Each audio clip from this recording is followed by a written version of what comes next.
Сегодня мы продолжим тему медицины в Таиланде. Те, кто не смотрел предыдущий выпуск, мы общаемся с нашим другом Иваном, который работает в Сириродж госпиталь. Поэтому не понаслышке знает, что такое болезни среди наших туристов. Некоторое время назад вы, дорогие зрители, нам в комментарии оставили огромное количество вопросов, которые мы, по идее, должны были задать ему.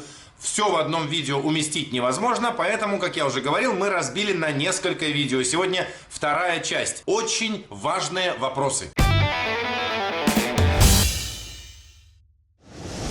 Минимум прививок для отдыха в Юго-Восточной Азии. Короткий ответ. Никаких обязательных прививок для отдыха в Юго-Восточной Азии не предусмотрено.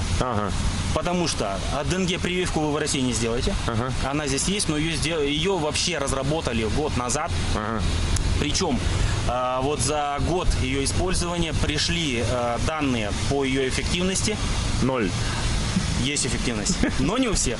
То есть, кто ей не болел, эффективность 50%.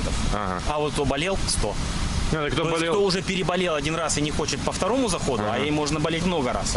Иммунитет нестойкий.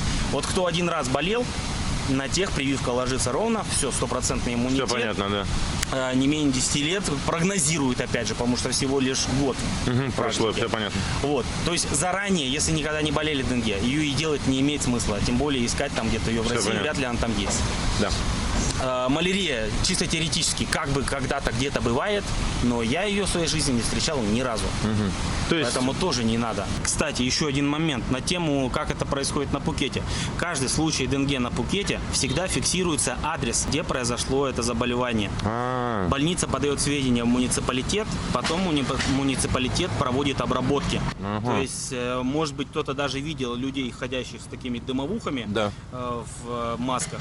Это в больших городах, это в Бангкоке и в Паттайе тоже. Я думаю, в Бангкоке и в Паттайе то же самое, потому что на Пхукете точно это есть. Поэтому в цивилизованных районах я бы не сказал, что что-то похожее даже на эпидемию. Случаи бывают. То есть, грубо говоря, никаких прививок в принципе не надо, понятно. Стоимость самых распространенных анализов, судя по всему, здесь на Пхукете. Любые стоимости, особенно в туристических зонах, это всегда очень большая разница, потому что сэндвич 7-Eleven это 30 бат, сэндвич в каком-нибудь лакшери-ресторане это будет 300 бат.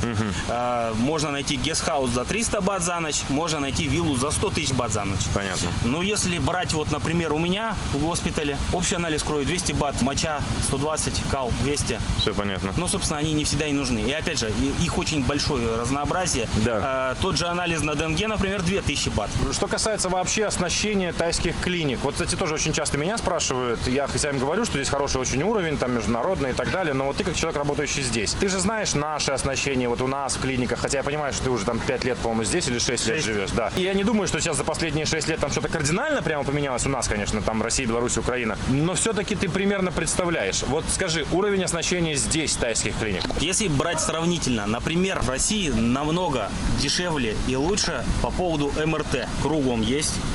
Ну, то есть, не знаю, как там в маленьких городах, да, в областном Екатеринбурге, в том числе вплоть до того, что в крупных зубных клиниках можно сделать себе МРТ головы целиком. Здесь такого богатства нет. Деревня Пхукетовка 30 лет назад была вся поросшая банановыми пальмами, тут вообще ничего не было. Поэтому вот аппаратов МРТ, например, 2 штуки на весь остров. Соответственно, один в Бангкок госпитале бешено дорогой, от 30 тысяч бат. А другой в государственном госпитале, в Ачира госпиталь, чуть дешевле, где-то около 20, но очередь недельки на 2. Хорошо, а вообще, ну, во всем остальном? В целом, вот такая необходимая помощь просто заболевшему человеку очень на хорошем уровне. А самое главное, сервис. Очень хороший, да, прям? Сервис. Единственный момент, медленные тайцы, это да. Во всем остальном все хорошо, чисто, красиво. Люди частенько удивляются и говорят, ох, ничего у вас тут госпиталь. Офис прямо, да? Ну, это частный госпиталь. В муниципальных пострашнее. Особенно стационар с этими огромными общими палатами. Они не палаты, они прям целые этажи. Этажи с колоннами и койки рядами. Понятно. А пост министерский в центре будка. То есть это выглядит, конечно, удивительно выглядит. Да. Не палаты, да, а вот прям такое все. Но в целом уровень помощи хороший, особенно в частных госпиталях. Именно разница подхода, потому что в муниципальных они как-то пытаются сделать подешевле.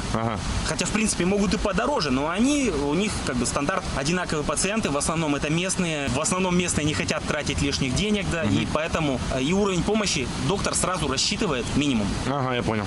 То есть там при переломе каком-нибудь сложном с осколками, там на всякий случай сделают гипс и скажут, давайте посмотрим, вот через месяц поглядим, если криво, переделаем. У нас сразу скажут, ой, осколки, ну все, операция на пластины. Подход другой. Да. Там стараются подешевле, у нас стараются как получше. Цены на операции, кстати, довольно большие. Самая дешевая операция это аппендицит, а в нашем госпитале аппендицит стоит 150 тысяч бат. Это самое дешевое. Это самая дешевая операция. Ну, то есть вот из полостных я имею в виду. Да. Не там ранку зашить, да, а вот операция, когда в живот лезут. Что интересно, делают так, что не останется никакого шрама. Ух ты. Все полностью на потоке идет эндоскопическая операция через одну дырку, которую проделают через пуп. Ни одного нового шрама на теле не образуется. Круто. То есть проделают дырку в пупу, потом его обратно зашивают, он как был, такой и остался. Ни одной новой дырочки на теле. И это еще далеко не все. Обязательно подписывайтесь на канал, чтобы не пропустить выход следующего видео, потому что в следующий раз мы поговорим о детях. Мы обсудим все проблемы, которые могут встать у вас, если вы приехали на отдых с детьми. Еда, возможные болезни, чем лечиться и так далее и тому подобное. Поэтому те, кто еще не подписан, подписываемся на канал обязательно и увидимся в следующем выпуске.